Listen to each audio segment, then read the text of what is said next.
آدم کے کسی بھی برے عمل کو شرک نہیں کہا گیا. شرک ایک بہت بڑا جرم ہے، اس کے برابر کسی دوسرے عمل کو شرک نہیں کہا گیا،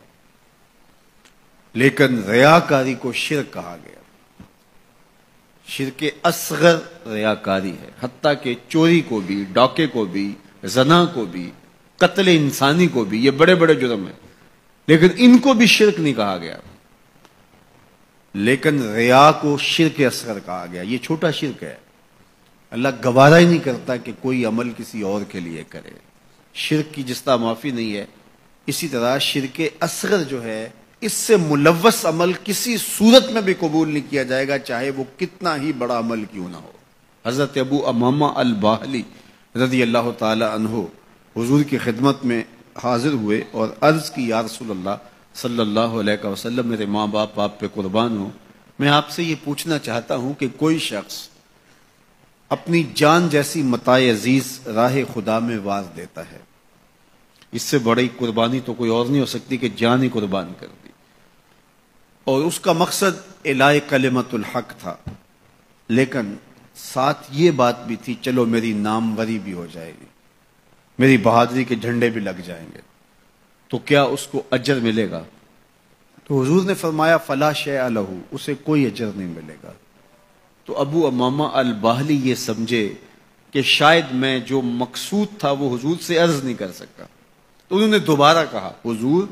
اس کا مقصد اعلاء کلمت الحق ہے، وہ اللہ کے جھنڈے کو اونچا کرنا چاہتا ہے، قربانی اس نے اس لیے دی ہے، لیکن ساتھ یہ بات بھی تھی کہ چلو میری ناموری بھی تو ہوگی.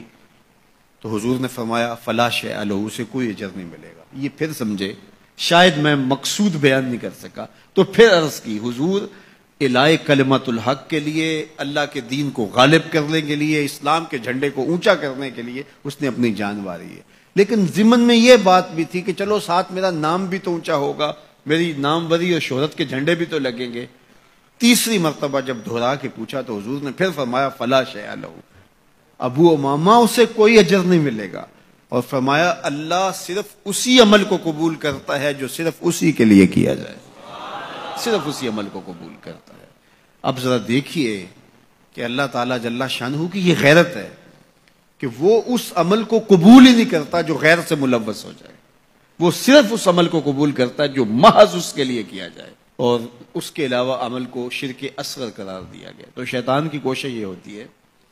کہ وہ عمل کو ریا میں مبتلا کر دے تاکہ یہ عمل کی مشقت بھی گوارا کرے اور اس کو اس سے کچھ حاصل ہونے کی بجائے الٹا اللہ کی ناراضگی ملے. اور اگر کوئی شخص ریا سے بھی بچ نکلتا ہے، اس نے تنہائی میں سجدے کیے، اس نے انتہائی مخفی انداز میں راہ خدا میں خیرات کی، تو انتہائی خلوص کے ساتھ اس کے اعمال سر انجام ہوئے، تو شیطان کا اگلا حملہ اس پر یہ ہوتا ہے کہ اس کو عجب میں مبتلا کر دے. عجب کیا ہے کہ وہ اپنے عمل کو دیکھتا ہے، اپنے آپ کو دیکھتا ہے، کہتا ہے واہ یہ عمل تو میرے پاس ہے، دوسروں کے پاس تو نہیں ہے، میں تو تہجد گزار ہوں، 5 نمازیں بھی پڑھتا ہوں، صلاۃ الاشراق بھی پڑھتا ہوں، صلاۃ الچاشت بھی پڑھتا ہوں، صلاۃ الاوابین بھی پڑھتا ہوں، میں تو دن کو روزہ بھی رکھتا ہوں، راتوں کا قیام بھی مجھے نصیب ہے، میں تو تلاوت کلام مجید بھی روز اتنے پارے پڑھتا ہوں، میں یہ بھی کرتا ہوں، میں یہ بھی کرتا ہوں، کسی کے دکھلاوے کے لیے بھی نہیں کرتا. تو وہ اپنے اس عمل کی وجہ سے عجب میں، خود نمائی میں اپنے آپ کو دیکھنے لگ جاتا ہے، اور وہ جو عمل نہیں کر رہے ہوتے ان گناہ گاروں کو حقیر جاننے لگ جاتا ہے. تو یہ عجب اس کو برباد کر دیتا ہے، اور عجب اس کے عمل کے حسن کو اور عمل کے جمال کو چھین لیتا ہے. علامہ رومی فرماتے ہیں کہ کچھ عامل ایسے ہوتے ہیں کہ 4 دن نمازیں پڑھیں تو آسمان کی طرف دیکھنے لگتے ہیں کہ آسمان سے کوئی پیغام میرے نام آ رہا ہے کہ نہیں آ رہا. تو جبکہ یہ راستہ تو محض اس کی رضا کے لیے چلتے رہنے کا ہے، ساری زندگیاں گزر جاتی ہیں. حضرت ذوالنون مصری کہتے ہیں کہ میں ایک شخص کے پیچھے دوڑتا تھا